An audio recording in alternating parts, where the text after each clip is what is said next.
গত ৩-৪ দিন আগে আটলফ খানের বাবা মারা গেছে। এমন সুদর্শন পুরুষ বাবার জানাজায় দাঁড়িয়ে নামাজ পড়তেছে, নামাজ কেমনে পড়তে হয় সে জানে না, হা করে সামনের দিকে তাকিয়ে আছে, মানে নামাজে সালাম ফিরতে হয় এটাও সে জানে না। সে মহিলা মানুষের প্লাজো পরে জামা পরে হিজড়ের মতো দাঁড়িয়ে আছে। তুমি বাংলাদেশের সুদর্শন পুরুষ, নামাজ কেমনে পড়তে হয় জানো না, জানাজার নামাজ তোমার জানা নাই, সূরা কিরাত তোমার জানা নাই। এগুলো সুদর্শন, পৃথিবীর সেরা সুদর্শন পুরুষ নয়, এরা হলো অভিশপ্ত সন্তান, এরা হলো জাহান্নামের কীট। হিজড়ের মতো কবরের পাশে দাঁড়িয়ে আটলফ খান কবরের ওপরে ফুল দিয়ে বসে বসে কান্না করতেছে। কবরে ফুল দিয়ে কাঁদলে বাবা মার কবরে সওয়াব যাবে না। রসুলের হাদিস, কবরের পাশে দাঁড়িয়ে তুমি দোয়া পড়ো, রব্বির হামহুমা কামা রব্বায়ানি সগীরা। রসুল দোয়া শিক্ষা দিলেন, আল্লাহ দোয়া শিক্ষা দিলেন, ওই দোয়া আপনি পড়তে জানেন না, আপনি ফুল দিয়ে কান্না করতেছেন, কবরে সওয়াব যাবে না, বাবা মার কবরে আরো আযাব বেড়ে যাবে। যে বাংলাদেশের সবচাইতে সুদর্শন পুরুষ নির্বাচন করা হলো আটলফ খানকে। গত ৩-৪ দিন আগে আটলফ খানের বাবা মারা গেছে। এমন সুদর্শন পুরুষ বাবার জানাজায় দাঁড়িয়ে নামাজ পড়তেছে, নামাজ কেমনে পড়তে হয় সে জানে না। নামাজ চলতেছে, ইমাম সাহেব জানাজার নামাজের মধ্যে সালাম ফিরেছে, মুসল্লিরাও সালাম ফিরেছে, সে সালাম ফিরাই নাই, হা করে সামনের দিকে তাকিয়ে আছে, মানে নামাজে সালাম ফিরতে হয় এটাও সে জানে না। সে মহিলা মানুষের প্লাজো পরে জামা পরে হিজড়ের মতো দাঁড়িয়ে আছে। তুমি বাংলাদেশের সুদর্শন পুরুষ, নামাজ কেমনে পড়তে হয় জানো না, জানাজার নামাজ তোমার জানা নাই, সূরা কিরাত তোমার জানা নাই। এগুলো সুদর্শন, পৃথিবীর সেরা সুদর্শন পুরুষ নয়, এরা হলো অভিশপ্ত সন্তান, এরা হলো জাহান্নামের কীট। কথা বলেন না কেন? এরা জাহান্নামের খড়ি। তবে আমি বলতে চাই, শুধু এদের দোষ দিলে হবে না, সবচাইতে বেশি দোষ হলো পিতামাতার। পিতামাতা যদি সন্তানদের দিন শেখাতে না পারে, এই সন্তান বাবা মা মরে যাওয়ার পরে এই রকম ঘটনা ঘটতে পারে। আপনি বাবা আপনার সন্তানকে ডাক্তার বানান, ইঞ্জিনিয়ার বানান, সুদর্শন পুরুষ বানান, স্টাইলিশ ম্যান বানান, কোরআন হাদিসের শিক্ষা আপনি দিতে পারেন না, নামাজের শিক্ষা আপনি দিতে পারেন না, আপনি বাবা মা নামের কলঙ্ক। সন্তানের শুধু দোষ নয়, অধিকাংশ সন্তান খারাপ হয় পিতামাতার কারণে, তার কারণ তারা বাবা মাকে কোরআন সুন্নাহর শিক্ষা দিতে জানে না। আজকে যত পিতামাতা বৃদ্ধাশ্রমে আছে দেখেন, কোনো আলেমের বাবা মা বৃদ্ধাশ্রমে নাই, কোনো হুজুরের বাবা মা বৃদ্ধাশ্রমে নাই, অথচ কোটিপতি doctor, engineer, BCS cadre, crore crore টাকার সম্পদ, তারা বাবা মাকে বৃদ্ধাশ্রমে রেখে এসেছে। কারণ কি? কোরআন হাদিসের জ্ঞান তাদের জানা নাই। হিজড়ের মতো কবরের পাশে দাঁড়িয়ে আটলফ খান কবরের ওপরে ফুল দিয়ে বসে বসে কান্না করতেছে। কবরে ফুল দিয়ে কাঁদলে বাবা মার কবরে সওয়াব যাবে না। রসুলের হাদিস, কবরের পাশে দাঁড়িয়ে তুমি দোয়া পড়ো, রব্বির হামহুমা কামা রব্বায়ানি সগীরা। রসুল দোয়া শিক্ষা দিলেন, আল্লাহ দোয়া শিক্ষা দিলেন, ওই দোয়া আপনি পড়তে জানেন না, আপনি ফুল দিয়ে কান্না করতেছেন, কবরে সওয়াব যাবে না, বাবা মার কবরে আরো আযাব বেড়ে যাবে। তার কারণ কেমনে আযাব কমবে আপনি তো জানেন না। রসুল হাদিসে বলেছেন সদকায়ে জারিয়া, আপনি যদি ভালো সন্তান রেখে যেতে পারেন, এরা যদি আপনার জন্য দোয়া করে কবরে সওয়াব যাবে।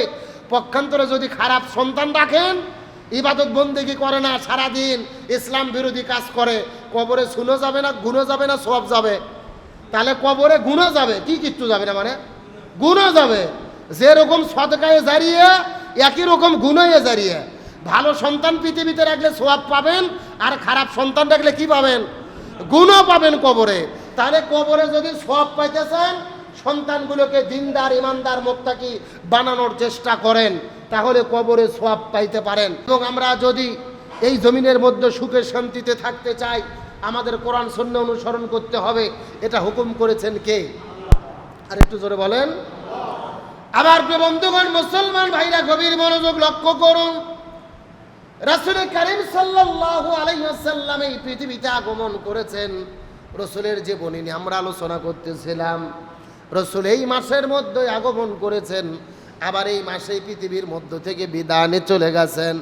আমার নবী বিদায় হজের দিনে বলেন, তারাকতু ফীকুম আমরাইন লান তাদিল্লু মা তামাসসাকতুম বিহিমা কিতাবাল্লাহি ওয়া সুন্নাতা রাসূলি।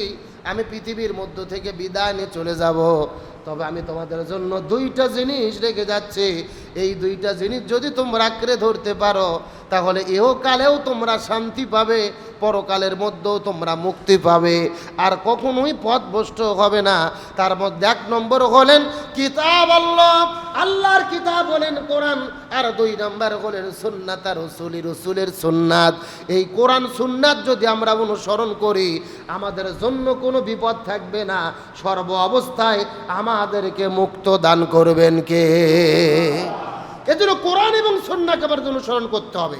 আর আদৌ বলেন, যখন আপনি যেখানে যাবেন প্রথমে সামনের জায়গা আপনি মিল করে বসবেন, যারা পরে আসবে তারা পিছনে বসবে, তাহলে পিছনকার লোক আর সামনে ডিঙিয়ে মানুষকে সামনে ডিঙিয়ে তার সামনে যেতে হবে না। আসুন সামনের দিকে আসেন। তাহলে আসেন, লক্ষ্য করে বলতে চাচ্ছিলাম, আমরা যদি দিনের পথে পরিচালিত হতে চাই, পথভ্রষ্ট হতে না চাই, আমাদের কি মানতে হবে? আরো জোরে বলেন। যতটুকু জ্ঞান অর্জন করলে দিনের ওপরে চলা যায়, যতটুকু জ্ঞান অর্জন করলে মুসলমান বলে পরিচয় দেওয়া যায়, এতটুকু জ্ঞান অর্জন করা মুসলমানের জন্য ফরজ।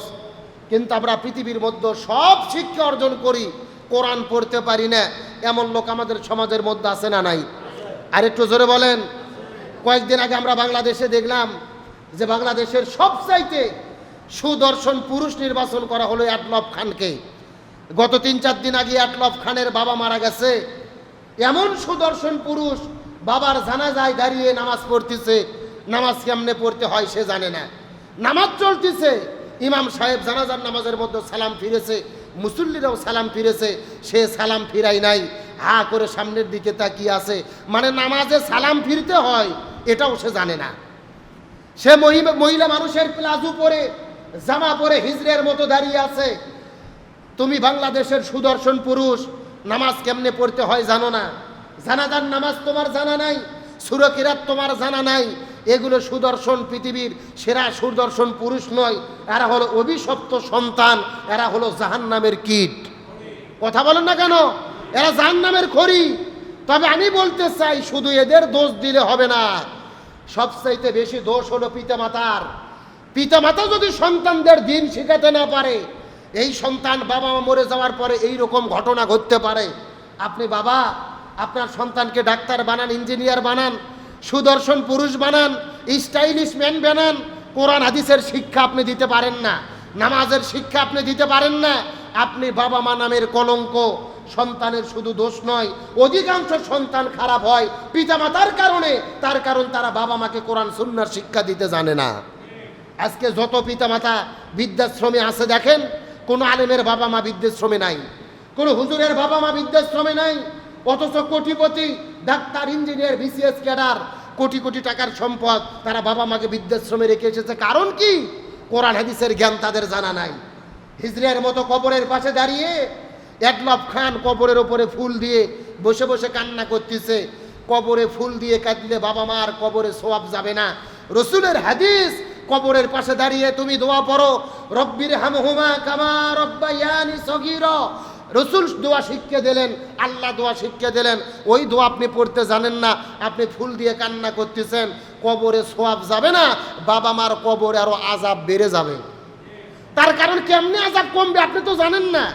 রসুল হাদিসে বলেছেন সদকায়ে জারিয়া, আপনি যদি ভালো সন্তান রেখে যেতে পারেন, এরা যদি আপনার জন্য দোয়া করে কবরে সওয়াব যাবে।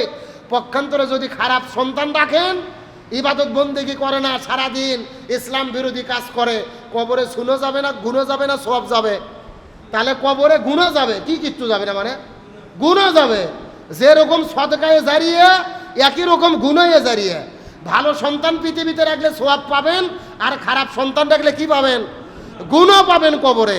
তাহলে কবরে যদি সওয়াব পাইতে চান, সন্তানগুলোকে দিনদার, ইমানদার, মুত্তাকি বানানোর চেষ্টা করেন, তাহলে কবরে সওয়াব পাইতে পারেন। এজন্য বলতে চাইতেছিলাম, সন্তানদেরকে আমাদের কিসের শিক্ষা দিতে হবে? আরো জোরে বলেন।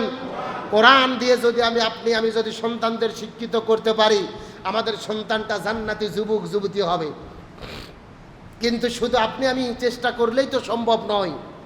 তাম পৃথিবীর ষড়যন্ত্র, ইসলাম তারা পৃথিবীতে প্রচার হতে দিতে চায় না, কোরআনের দাওয়াত তারা জমিনে কায়েম হতে দিতে চায় না। সেই ষড়যন্ত্র থেকে বাংলাদেশও মুক্ত নয়।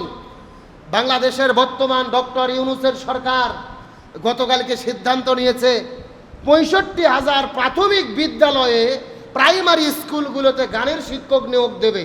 কিসের শিক্ষক? 65,000 শিক্ষক নিয়োগ দেবে, গানের শিক্ষক। তারা স্কুলে গিয়ে গান শিক্ষা দেবে। অথচ ওই প্রাথমিক বিদ্যালয়গুলোতে একটা করে ধর্মীয় শিক্ষক দরকার, একটা করে হুজুর দরকার, আলেম দরকার, যারা আপনার আমার ছোট বাচ্চাদের কোরআন শিখাবে, হাদিস শিখাবে। এই ধর্মীয় শিক্ষক নিয়োগ না দিয়ে গানের শিক্ষক নিয়োগ দিচ্ছে। আমার মনে বলে এটা বাংলাদেশের মুসলমান সন্তানদেরকে ধর্মহীন করার একটা রাষ্ট্রীয় চূড়ান্ত ভয়ঙ্কর ষড়যন্ত্র। আচ্ছা বলেন তো, গান শেখা কি হারাম? আপনি হারাম শেখার জন্য শিক্ষক নিয়োগ দিচ্ছেন সরকারি টাকা দিয়ে, অথচ ধর্মীয় শিক্ষক নিয়োগ দিচ্ছেন না যারা কোরআন হাদিসের শিক্ষা দেবে। এই যে বাংলাদেশে সুদ, ঘুষ, দুর্নীতি, চাঁদাবাজি শিক্ষিত মানুষগুলো করতেছে, কারণ কি? এরা বাংলাদেশের শিক্ষা অর্জন করেছে, কোরআন হাদিসের শিক্ষা তাদের জানা নাই। ডক্টর ইউনূসের তো দরকার ছিল আলেম নিয়োগ দেওয়া, হুজুর নিয়োগ দেওয়া, যাতে কোরআন হাদিসের শিক্ষা ব্যাপকভাবে প্রচার হয়। এরা আসলে কাদের উদ্দেশ্য হাসিল করতে চায়, কাদের এজেন্ডা বাস্তবায়ন করতে চায়? ডক্টর ইউনূসকে বলতে চাই, আমরা বাংলাদেশের আলেম সমাজ আপনাকে সমর্থন করে ক্ষমতায় বসিয়েছিলাম। আপনি বারবার যদি ইসলামের বিরুদ্ধে কাজ করার চক্রান্ত করেন, এই দেশের মানুষ আপনার বিরুদ্ধে দাঁড়াতে বাধ্য হবে। আমরা দেখেছি আপনি 20 টাকার নোটে মন্দিরের ছবি ঢুকাই দিলেন, জাতিসংঘের মানবাধিকার কমিশনের কার্যালয় স্থাপন করতে দিলেন, আবার এখন গানের শিক্ষক নিয়োগ দিচ্ছেন। এটা এনজিও নয়, এটা বিরাট নয়, এটা আমেরিকার পাশ্চাত্য দেশ নয়। 90% মুসলমানের দেশে গানের শিক্ষক নিয়োগ দেবেন, আলেম নিয়োগ দেবেন না, এটা মুসলমান কখনো মেনে নিতে পারে না। চূড়ান্ত ষড়যন্ত্র। আপনার আমার সন্তানকে কিভাবে কোরআন থেকে দূরে রাখা যায় একটাবার চিন্তা করেন। প্রতিটি স্কুলে যদি একটা করে হুজুর বাধ্যতামূলক থাকতো, এর আপনার আমার সন্তানকে এই মাদ্রাসায় হুজুরের কাছে এসে কোরআন শেখার দরকার ছিল না, স্কুলেই কোরআন শিক্ষা বাধ্যতামূলক হতো। একটা হুজুর প্রতিদিন কোরআন শিখাতো, হাদিস শিখাতো। এটা আমরা আলেম সমাজ দাবি করেছিলাম, সেটা না মেনে নিয়ে আপনি গানের শিক্ষক নিয়োগ দিচ্ছেন। আমরা বলতে চাই, আমরা মুসলমানের সন্তান, আমাদের সন্তানদেরকে আমরা গান শিখাতে চাই। এমনিতেই গজবের মধ্যে আছে আমরা, হাতে হাতে মোবাইল। এমনও সন্তান আমাদের ওই মোবাইল না দেখলে, গান না দেখলে ভাত খায় না। কথা কন না, বিপদের মধ্যে আছি না আমরা। হাতে হাতে গান চলতেছে, মোবাইল চলতেছে, আবার আপনি গানের শিক্ষক স্কুলে নিয়োগ দিচ্ছেন সন্তানদের গান শেখানোর জন্য। এটা কখনো শরীয়ত সমর্থন করতে পারে? আমরা যদি শান্তি পেতে চাই, রসুল বলেন 1 নম্বর কোরআন, 2 নম্বর তোমাদের রসুলের সুন্নাহ আঁকড়ে ধরতে হবে। রসুল এই মাসেই এসেছে, এই মাসে বিদায় নিয়ে চলে গেছে। রসুলের জীবনের মধ্যে রয়েছেন লাকাদ কানা লাকুম ফি রাসূলিল্লাহি উসওয়াতুন হাসানা। রসুলের জীবনের মধ্যে উত্তম আদর্শ।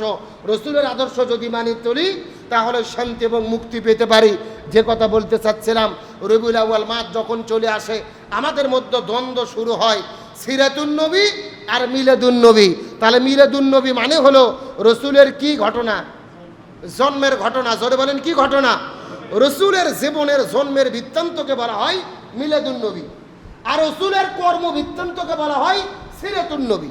আমি গত জুমে আপনাদের মধ্যে বলেছিলাম, রাসূল করিম সাল্লাল্লাহু আলাইহি ওয়াসাল্লাম এই পৃথিবীতে আগমন যেদিন করবেন, রসুলের যেদিন অস্তিত্ব লাভ হয়েছে, আকাশ বাতাস সকল দিক থেকে সমস্ত সৃষ্টি জগৎ আনন্দ করা শুরু করেছেন। চিৎকার করে বলেন সুবহানাল্লাহ।